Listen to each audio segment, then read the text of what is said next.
What's up, everyone? Welcome back to another review, and this time we're taking a look at Prey, the fifth installment into the Predator franchise. This acts as a prequel to the entire Predator franchise, taking place 300 years before the events of the 1987 film.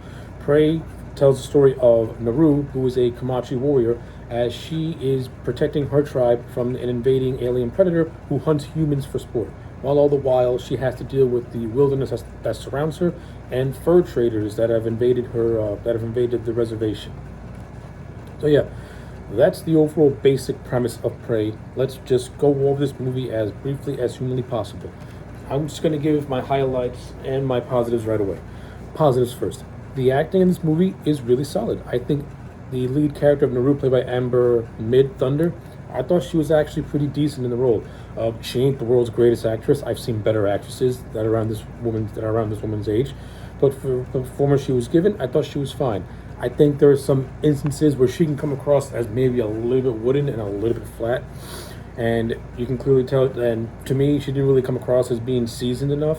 There are certain action sequences that she was in where I just had trouble buying it, and then there are other action sequences where she held her own. But as an overall performance, I thought Mid-Thunder did an overall decent, solid job. She clearly is the anchor of this movie and revolves around her, so she needed to be passable at best in order for her to be believable, for me at least. And she was fine for the most part. The supporting cast that surrounds her, I gotta give this movie credit.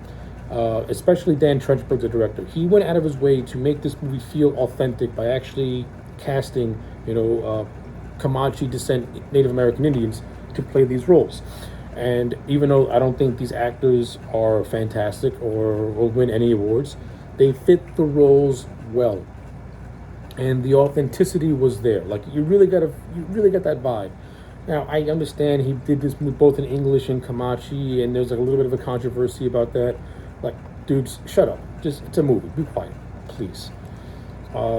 So yeah, I mean, I'm not praising the Comanche representation is what made this movie great. No, the Comanche representation did not make this movie great or good or bad. It just played to the aesthetic. It just played to the aesthetics that Trenchberg was trying to create with his atmosphere.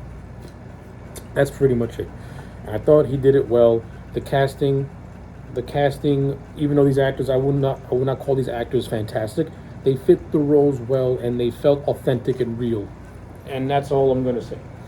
But it doesn't mean that there weren't some highlights. I think the best stuff is with Naru and her brother Tabe, and a little bit of a sibling rivalry they have going on with one another. And I like the scenes where they actually team up with each other, especially when they team up against the Predator. I think that scene was actually pretty fun, and I actually would have not have killed off Tabe that quickly. I would have actually had Tabe and Naru fight the Predator together and have Tabe go out at the end. And then have Naru do the kill shot. I would have waited a little longer to kill Tabe's character off. I mean, throughout the movie, they did make him a little bit. They made them a little bit snarky and tried to make you hate Tabe a little bit. I think they did a couple of things where they tried to overly push Naru as a character by making her a little bit too skilled for her own good. I mean, there are certain scenes where she can hold her own against the Predator, and I just had trouble buying that. The Predator is a highly advanced alien hunter. This person should be wiping the floor with this little pipsqueak of a character. So, like, the believability, for me, can only be stretched too much. I mean, Arnold Schwarzenegger's Dutch had some trouble struggling with the Predator in the first movie, to the point where he nearly died. Mike Harrigan, Danny Glover's character from Predator 2, he struggled against the Predator and nearly died. So, I'm sorry. There are certain scenes where Naru is holding her own way too much, is what I'm trying to get at. I wouldn't have done that. I would have scaled back a little bit. I would have had mostly Naru need help from her brother to take on the Predator, and then you get to the real end of the movie when they have the big climactic fight where Tabe dies, and then Naru can hold her own some more. But I do like the little things they do with her character. I like how she's able to study the Predator. I like how they say she's good at tracking things. So like at least and we do see scenes of her training herself to be a warrior. It's not like she was born with these skills and she was great automatically. No, we see her actually doing some training and her struggling to fit in with the ward pack, because during this Comanche period, the women weren't exactly warriors. They were more or less, they would like do the cooking and the fooding and the gathering and the stuff like that. So it was really taboo for them to be warriors. So I thought that Trenchberg pulled that off decently. I'm not going to say he did a fantastic job with it. I'm not going to stroke this man's ego. I mean, I don't think this movie was that great. It was good for what it was. So, yeah. In terms of the storyline, the movie tried to be more of an emotional thing, but like I said, focusing on Naru, giving her a lot of character development. I think there are certain instances where that can slowed down the pace of the movie maybe a little too much, where it was focusing more on the drama and not too much on the action. At the end of the day, you're making a Predator movie. This has to be action first and characters second.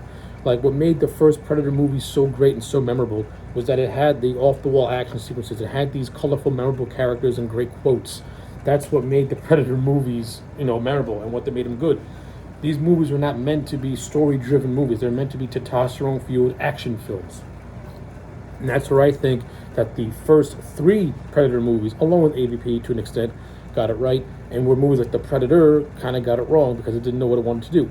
This movie falls in the same camp as The Predator, where it's trying to put too much story into it's basically just an alien versus humans action movie. Like, I don't really need all this story in a Predator movie. I need a baseline of it. You can do some good dramatic things with it, but don't have it be the impetus of the story. To some people, that makes this movie a masterpiece. To me, it kind of makes it boring in a lot of areas. I mean, it's a really long time till we actually see the Predator start to do Predator things. The majority of the time he's always kept in camouflage, and he doesn't really do a whole lot till you get to like the last half of the movie, where he attacks the French settlers and he attacks the Comanche tribe.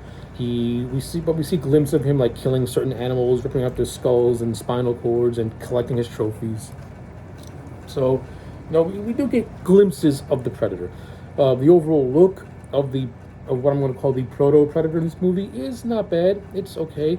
I prefer the classic look, but this takes place 300 years in the past, and it's supposed to be the Predator's first venture onto Earth. So, seeing this primal version of it was interesting to say the least. The helmet had a unique look to it, but not as unique or as memorable as the classic Predator helmet. I mean, let's be real. You see that helmet, you know exactly what you're looking at.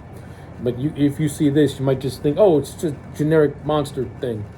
But it did have the characteristics of the Predator, with the laser focus and the voice modulation and the infrared. So it had the primitive characteristics of what we come to know as the Predator. And since it's a Proto Predator, I thought it was overall fine. I mean, but when this thing's in action, it's in action. It brutalizes everyone, and that's where the movie, to me, gets more interesting. It's where we see the Predator doing Predator things. So it's kind of a mixed bag, so to speak. But overall, I like what Trenchberg overall did with the Predator creature itself. He tried to take it back to the first movie. I appreciate that. My biggest gripe is that I don't think Trenchberg didn't capture the same suspense that John McTiernan did in that first Predator movie. That's just me personally. In terms of the overall aesthetics of this movie, this is a good-looking movie. I ain't gonna lie. I think out of all the Predator movies, this is the best shot and best-looking movie. This is a visually beautiful-looking movie. Trenchberg really went out of his way to do a recreation of like Comanche life and the Comanche nation from the 1700s, and I give the man a lot of credit. He really took the time to put all those little details in this movie, from the locations to the wardrobes and the costumes. It all looks great. And visually, the movie is, like I said, the movie's beautifully done visually. I mean, the CGI can be very clunky here and there. I mean, you'll never be able to beat the practical effects of the first Predator movie. To be honest with you, I think Predators with Adrian Brody has better special effects than this. And the same goes with the Predator movie that Shane Black did, have better special effects than this. Like, to me, like, the CGI in this movie can be a little clunky and lunky in a little bit in some areas. But when you do get some of those practical effects in this movie, they do look pretty solid. They look pretty good. I give Trenchberg credit. He did a decent job from the overall production value of this movie. In terms of things I didn't care for, I mean, since this movie does take place in the 300 years in the past, they're going to touch on the Comanches being invaded by French settlers and things like that. A little bit of social commentary. I mean, they didn't put it in your face, and you know, when you're watching a movie like this, you're expecting Naru to have to deal with that stuff too. I would have kept it out, to be honest with you. I mean, the only thing that you get out of the French invasion is one of the characters' names, Raphael Andaloni, gives Naru the flintlock pistol, the one that we see in Predator 2. That was the one that we see in Predator 2. Where it's given to Mike Harrigan's character as a gift. So if anything, that's really what the French what the French inclusion in this movie was just to pay fan service to Predator 2. And we do get callbacks to certain Predator lore, you know, when Tab and Naru, realize that the Predator can be killed, and Tab says, "If it believes, we can kill it," which is a classic line from the first movie. So, like, yeah, I give Trentberg credit. He did do a lot of callbacks and homages to the first Predator movie, especially with Naru at the end, where she tricks the Predator and ends up killing him with his own helmet. And, of course, the whole thing of, lowering your body heat so that way it can't see you with the infrared. And how Naru was able to pick on that. So, the movie did a lot of good to pay tribute and respect to the Predator lore. But would I consider this to be an overall masterpiece? No, not really. It's not a masterpiece. It ain't the best Predator movie in the franchise. I think everyone just wants to say that because it did things that they want to see in a more modern context, and whatever happened in the 80s should stay in the 80s. No, I'm sorry. The Predator with Arnold will always be a great action movie. Predator 2 will always be an underrated gem. The same with Predators will always be an underrated gem. I mean, this movie is better than Shane Black's The Predator. I'll give it that. I mean, that movie is just not that great. This movie is better. It's better from a story standpoint and for being more in spirit with the first movie. So, with all that said, I'm just going to give this movie a solid 7 to a 7.5 out of 10. It's an overall decent movie. It's not a masterpiece. It does a lot of good things, and it also does things I didn't really care for. The inclusion of the French mercenaries, I can do without it. The pacing can be really slow in a lot of areas. I understand that Trentberg's trying to mimic the pacing of the first movie, but to me, he doesn't understand the pacing of the first movie.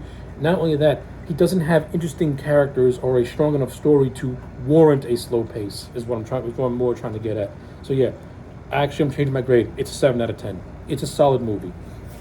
So yeah, those are my thoughts on Prey. Let me know yours in the comment sections down below. Like the video and subscribe, and I'll check you back next time for more.